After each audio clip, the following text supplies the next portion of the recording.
हाँ तो बच्चों, आज हम स्टार्ट करने वाले हैं क्लास 5 का चैप्टर नंबर 4, जिसका नाम है सॉलिड लिक्विड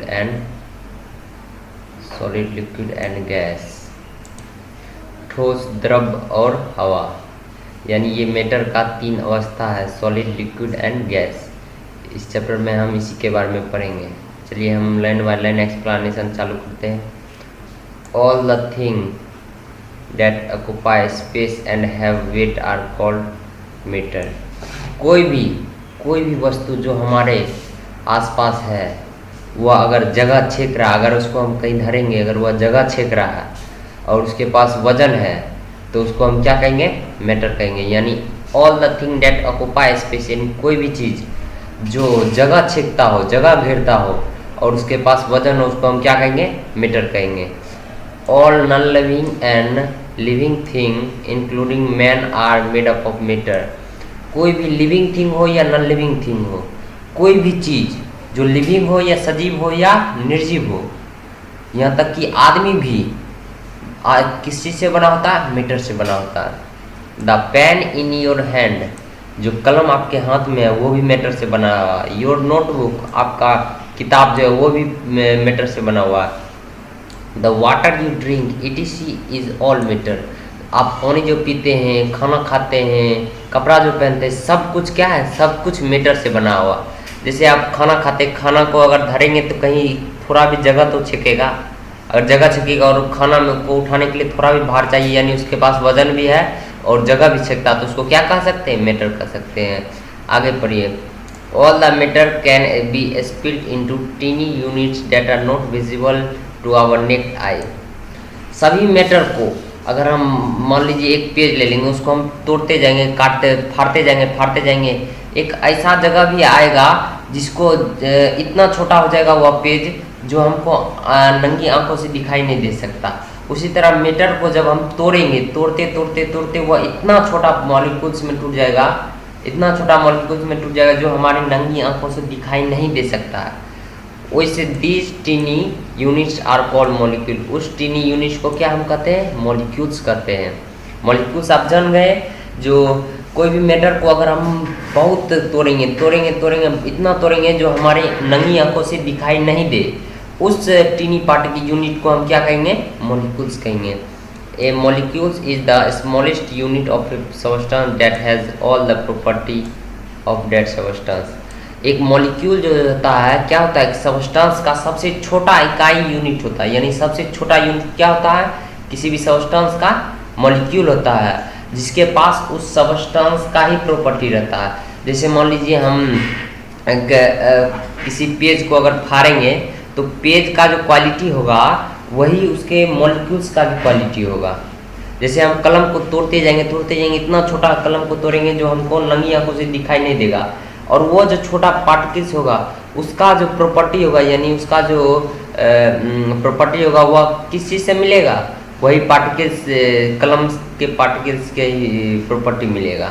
इसलिए मॉलिक्यूल्स जो होता है is the smallest unit of a substance. किसी भी सबस्टेंस का सबसे छोटा यूनिट होता है और उसके पास उसके सबस्टेंस के ही जैसा उसका भी प्रॉपर्टी होता है। जैसे कि फॉर एग्जांपल देख लीजिए, a salt molecule is the smallest particle of salt.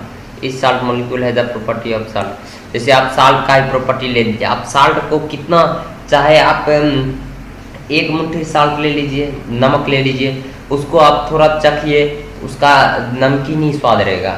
और एक दाना ले लीजिए, एक छोटा सा दाना ले लीजिए नमक का, उसको भी आप चखिए तो उसका भी स्वाद कैसा रहेगा? नमकीन रहेगा। यानी कि मॉलिक्यूल्स जो है, मॉलिक्यूल्स का प्रॉपर्टी उसके सबस्टेंस के प्रॉपर्टी का सेम होता है। ये समझ गए आप?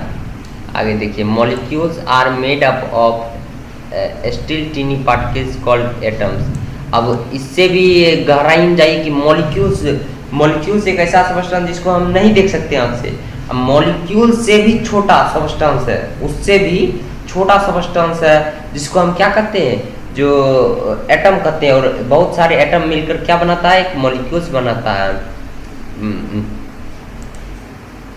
एवरी मॉलिक्यूल हैज वन और मोर एटम।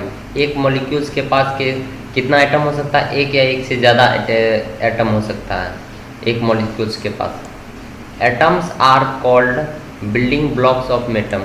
एटम्स जो होता है वह किसी भी मैटर का बिल्डिंग ब्लॉक्स होता है, यानी कि एटम से ही, बहुत सारे एटम से ही मिलकर एक क्या बनता है, मैटर बनता है। यानी कि ब्लॉक मतलब होता है गट्ठर, यानी बहुत सारा, और बिल्डिंग मतलब बहुत बड़ा इमारत, यानी कि मैटर एटम के छोटे छोटे बहुत सारे गट्ठर को मिलाकर एक बिल्डिंग की तरह बनाया जाता है, उसको हम क्या कहते हैं, मैटर कहते हैं। यानी एक मैटर में करोड़ों अरबों मैटर एटम रहता है। इतना तक समझ गए आप।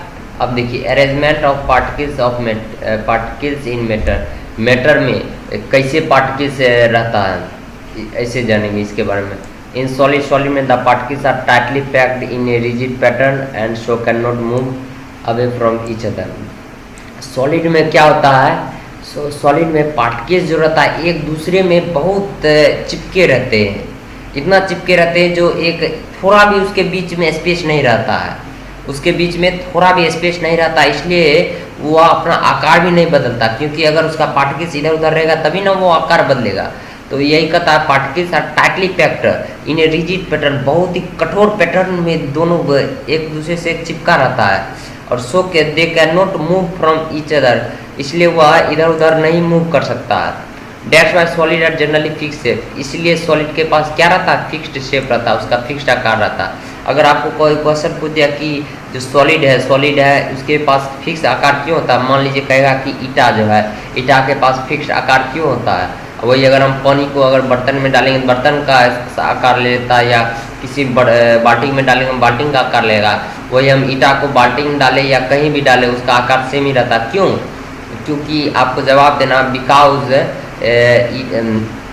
Brick has a fixed solid their particles are tightly packed, यानी कि ब्रिक के पास फिक्स्ड शेप होता है, क्योंकि डियर पार्टिकल्स, क्योंकि उनके जो पार्टिकल्स हैं वह टाइटली पैक्ड, बहुत टाइट पैक्ड रहता है एक दूसरे में, इन ए रिजिड पैटर्न, एक रिजिड पैटर्न में, so they can not move from each away from each other, जो इधर उधर नहीं घूमता है, और इसी के कारण उसका फिक्स्ड शेप रहता है, इसलिए समझ गए।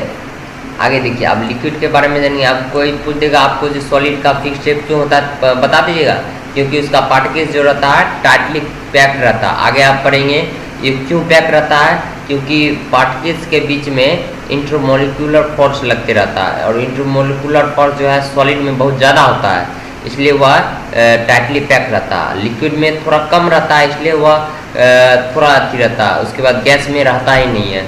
इन liquid the particles are not as tightly packed in solid.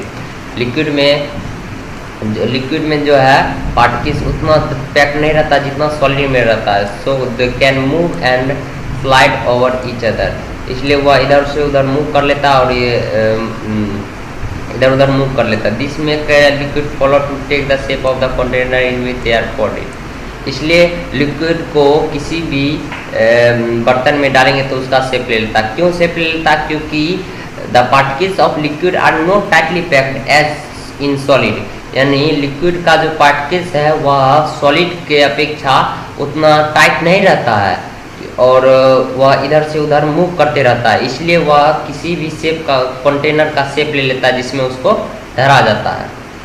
और इसमें जो है इंटरमोलिकुलर फोर्स क्या लगता है, कम लगता है। In gas the particles are far apart from each other and can move freely. अब गैस में क्या होता है, गैस में जो रहता है पार्टिकल्स जो रहता है बहुत मूव करता है इधर से इधर, इधर से इधर, उसके बीच में इंटरमोलिकुलर फोर्स नहीं के बराबर रहता है, इसलिए वह so the gases can flow easily and take up available space, इसलिए लिक्विड जो गैस जो है वह कहीं भी अपना जगह आसानी से अवेलेबल करा लेता है, क्योंकि वह इधर से उधर कहीं भी मूव करते जाता है। क्यों मूव करते जाता है? क्योंकि उसके पार्टिकल्स के बीच में कोई फोर्स ही नहीं लग रहा, कोई अट्रैक्शन ही नहीं रहेगा, बहुत कम अट्रैक्शन लग रहा है। अब बहुत कम लग रहा है तो अगर मान लीजिए दो वस्तु के बीच में कम अट्रैक्शन रहेगा तो इधर उधर जिसको जहाँ मन होगा उधर चल जाएगा, अगर उसी के बीच में बहुत ज़्यादा अट्रैक्शन रहेगा तो वहीं रुका रहेगा, इधर उधर नहीं जाएगा। चलिए हम अगले वीडियो में इससे आगे पाठ पढ़ेंगे, तब तक के लिए आप ये रिवीजन कर लीजिए इसको, समझ गए। इसके बाद आगे अगला वीडियो हम तुरंत भेजेंगे। धन्यवाद।